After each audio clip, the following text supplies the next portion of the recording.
Kif għattilkom iktar kmieni, illum ser nagħmlu żjara fil-Palazz tal-Gran Mastri, jew il-Palazz tal-Gvernaturi, jew inkella kif jissejjaħ illum il-Palazz tal-President. Dan il-palazz oriġinalment fil-pjant oriġinali kien jissejjaħ il-Palazz Maġisterjali, ġifieri kienet id-dar tal-Gran Mastru li kien il-kap tal-Ordni u Prinċep ta' Malta. Fil-pjant oriġinali tal-Belt Valletta kellu jinbena minflok il-Berġa ta' Kastilja, però għal diversi raġunijiet sar hawnhekk fiċ-ċentru tal-Belt. Ir-raġuni prinċipali li ġie hawnhekk il-palazz kienet waħda sempliċi.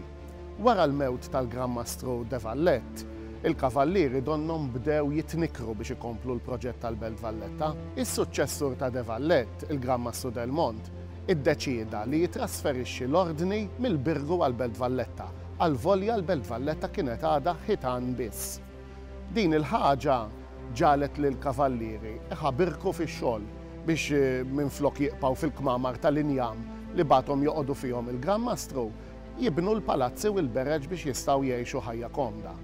Il-Gran Mastru però ġie joqgħod hawnhekk. F'dan il-post kienet diġà mbni d-dar ta' xi qraba tiegħu u hu iddeċieda li jibdilha f'palazz għalih. Biż-żmien imbagħad il-palazz kull Gran Mastru baqa' jkabbru u ħa id-dimensjoni li għandu llum li huwa meqjus bħala waħda mill-ikbar binjiet fil-Belt Valletta u mill-isbaħ ukoll.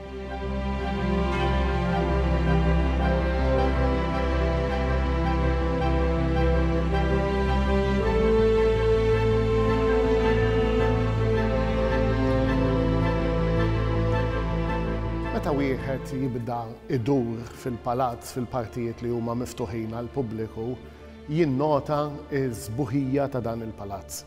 Is-sinjorija li sawru dan il-palazz il-Gran Mastri bih tixed il-ħajja li kienu jgħixu dan in-nies. Hawnhekk fil-kurutur prinċipali nsibu numru ta' kwadri li juru lill-Gran Mastri. Il-Gran Mastri li kienu fuq it-tron ta' Malta minn żmien għal żmien u ħallew dawn ix-xbijat tagħhom fil-kurutur. Barra minn hekk il-kuruturi huma ddekorati u mżejnin b'numru ta' pittura li juru xeni mill-Gżejjer Maltin, xeni ta' binjiet speċjalment li nbnew fi żmien il-kavallieri.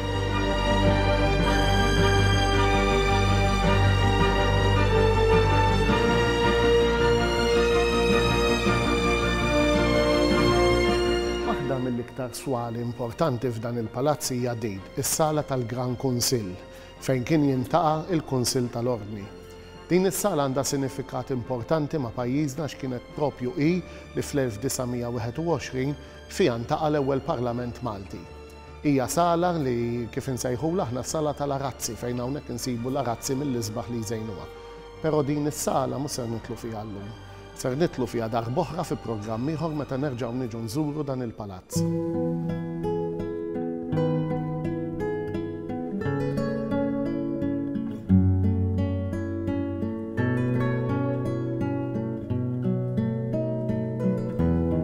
L-unika parti li fit-tieni gwerra dinjija ntlaqtet mill-palazz kienet din is-sala, is-sala tal-pranzu.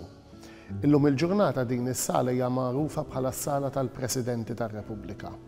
Hawnhekk insibu kwadri ta' dak kollha li servew f'din il-kariga importanti f'pajjiżna. Ma daw insibu kwadru wkoll ta' Reġina Elisabetta li bejn l-1964 u l-1974, ġifieri minn meta Malta saret indipendenti sa meta Malta kienet Repubblika, saret Repubblika, kienet il-kap tal-Istat Malti. Għalhekk il-kwadru tagħha jinsab hawnhekk ma' dawk kollha li mbagħad wara l-1974 minn mindu Malta saret Repubblika servew fil-kariga importanti għal pajjiżna ta' President tar-Repubblika.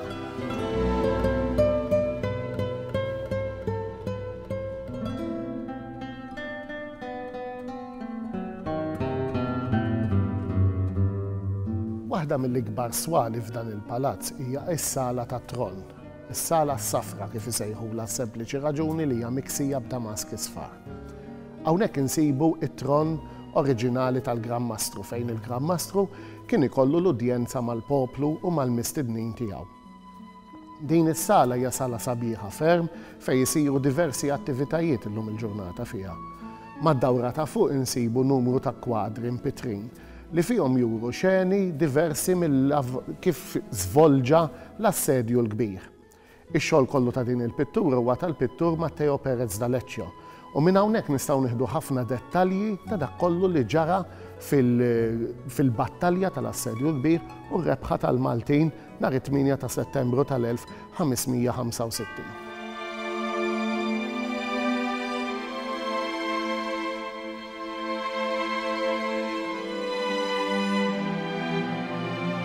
F'kurutur ieħor ta' dan il-palazz insibu diversi tpinġijiet jew aħjar pittura ma' naħa ta' fuq li juru diversi battalji navali li kienet involuta fihom l-Ordni ta' San Ġwan. Però hawnhekk dawn il-kuruturi mhux il-fuq biss tista' tħares u tistaġeb, hekk tħares lejn il-paviment tagħhom ukoll tinnota li hawnhekk hawn ħafna xogħol sabiħ tarħam mal-art. F'partijiet minn dawn il-kuruturi nsibu diversi lapidi jew aħjar armi tal-kunjomijiet tal-Gran Mastri. Però mbagħad hawnhekk pereżempju nsibu l-arma tal-Gran Brittanja li Malta kienet taqa' taħt ir-renju tagħha wkoll. Ovvjament din saret fi żmien l-Ingliżi. Insibu wkoll armi li saru anke fi żmien meta Malta kienet immexxija mill-Maltin, bħall-arma li turi l-arma tar-Repubblika.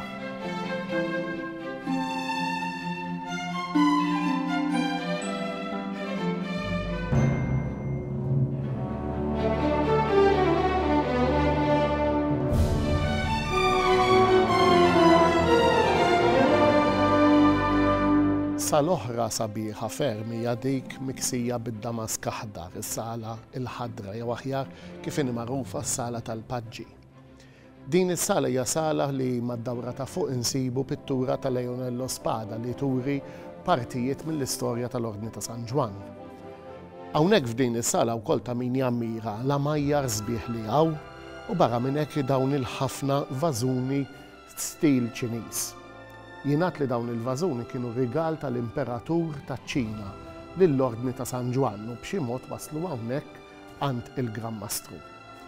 Ħaġa oħra sabiħa f'din is-sala hija l-kwadru sabiħ tal-Gran Mastru Jean de Valette, li huwa l-Gran Mastru li kien l-artefiċe tal-Belt Valletta, ir-rebbieħ tal-Assedju l-Kbir u l-Gran Mastru li ħalla dan il-patrimonju kbir lil pajjiżna. Ix-xogħol ta' dan il-kwadru sar mill-pittur magħruf Favrej li nistgħu ngħidu mal-kwadri l-oħrajn ikompli jżejjen dan il-palazz b'opri tarti mill-isbaħ.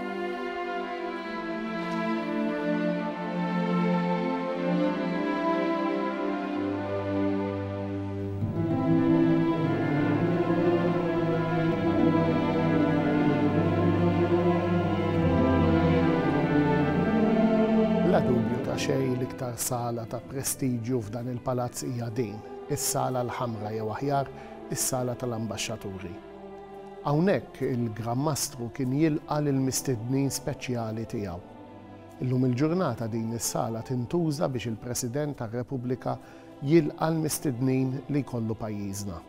Hawnhekk din is-sala ratu wħud mill-aqwa nies li nsibu fid-dinja fosthom presidenti tal-Istati Uniti, President tal-Unjoni Sovjetika dak iż-żmien, tar-Russja, tal-lum, ir-Reġina tal-Ingilterra, il-Papiet, il-Papa Ġwanni Pawlu II u l-Papa Benedittu XVI u bosta nies kbar oħra li ġew iżuru l-pajjiżna u kollha kienu milquqajn f'din is-sala.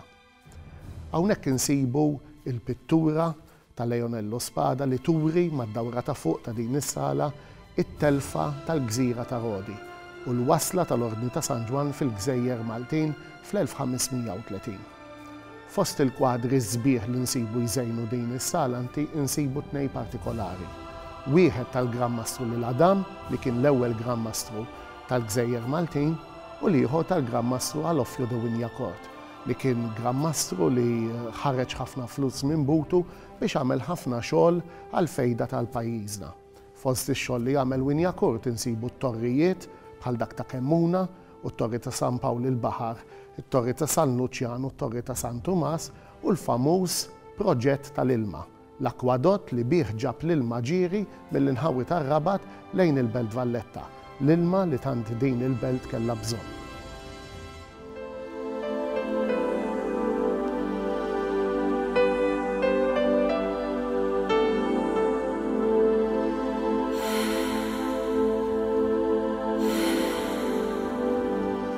fattilkom iktar kmieni kull Gran Mastru kien jara li jagħmel xi ħaġa biex isebbaħ il-palazz.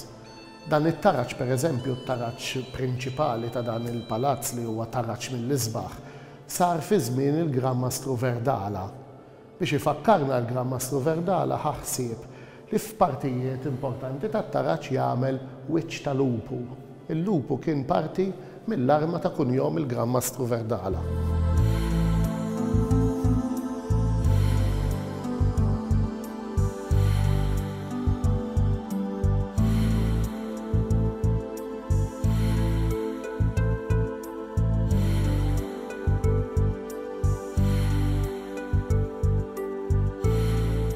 Il-palazz fih żewġ btieħi prinċipali.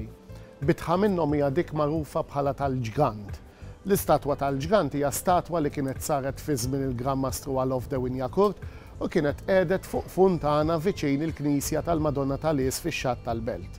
Biżmien imbagħad kienet ittella hawn fil-bitħa tal-palazz u minn dak iż-żmien law dik il-bitħa bdiet tissejjaħ il-bitħa tal-ġgant. Il-bitħa l-oħra hija din, fejn f'din il-parti il-palazz kellu speċi ta' ġnien botaniku ċkejken. Hawnhekk kienu jinġiebu diversi siġar minn pajjiżi orjentali li kienu jkunu mogħtijin b'donazzjoni lil Gran Mastru u kienu jitħawlu hawnhekk f'din il-bitħa. Però din il-bitħa hija magħrufa aħjar bħala l-bitħa tal-arloġġ. Hawnhekk il-Gran Mastru Pinto kien għamel arloġġ interessanti ħafna dak li aħna nsejħulu l-arloġġ tat-Torok. Min jaf meta konna tfal kemm kodda niġu hawnhekk biex nisimgħu dan l-arloġġ idoqq. Għal bosta snin dan l-arloġġ kien waqaf jaħdem, però riċentament għadu kemm ġie restawrat u llum il-ġurnata l-arloġġ qiegħed jerġa' jiffunzjona. Huwa arloġġ sabiħ ħafna fejn naraw figuri ta' Ottomani li bl-imrietel idoqqu fuq il-qniepel. L-arloġġ fih 3 kwadrati u jimmarka saħansitra il-pożizzjoni tal-qamar ukoll. Aħna bil-mod il-mod ġejna fit-tmiem ta' din id-dawra interessanti li għamilna fil-Palazz tal-Gran Mastru jew tal-Gvernatur jew kif inhu magħruf illum il-Palazz tal-President. Nista' nassigurakom li dan il-palazz għandu ħafna iktar x'joffri u fil-ftit ħin li għamilna aħna nduru ġo fih rajna parti żgħira minn dak li hawn f'dan il-palazz. Jiena ma fadalli xejn xi ngħidilkom ħlif li nawguralkom minn qalbi is-sena tajba mimlija risq, ġid u għena u dak kollu li tixtieq qalbkom. Minn hawnhekk ser inkomplu bil-programm Malta u lil minna u nkomplu naraw is-sbuħija ta' pajjiżna u anke dak li naraw barra pajjiżna.